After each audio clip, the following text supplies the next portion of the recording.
Here we got 1959 Austin Healey. You didn't see a lot of these even back in the 60s, you know. But these are one of the most respected English cars I saw. You had the straight six. It's just like the TR4s and the MGs. They had 4 cylinders, and later on they came out with the 6s. The Healey, well, except for the Sunbeam Tiger with the 289 Ford, but that thing was not really. That was like a straight line car. It had a big motor in the front, and the ass end was real light. This thing was designed hardtop. Looks like it's all original too. I don't know if those are SU carbs or Strombergs.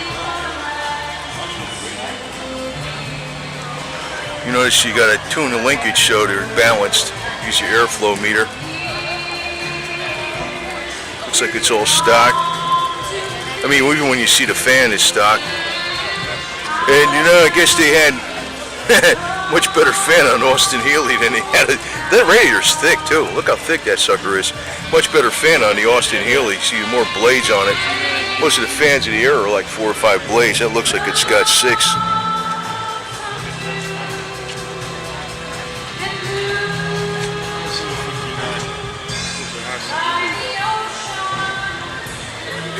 This is a true sports car, man.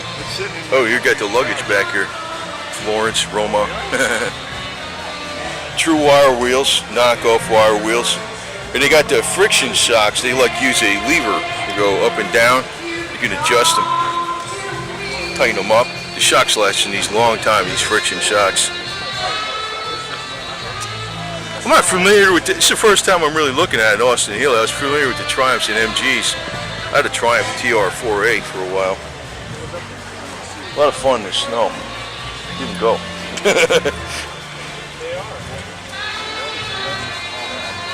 He was Air Force, retired.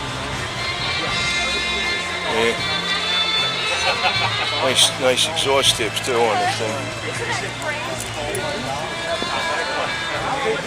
You know what's cool about these English cars too? You got to change the soft top. Nothing to it.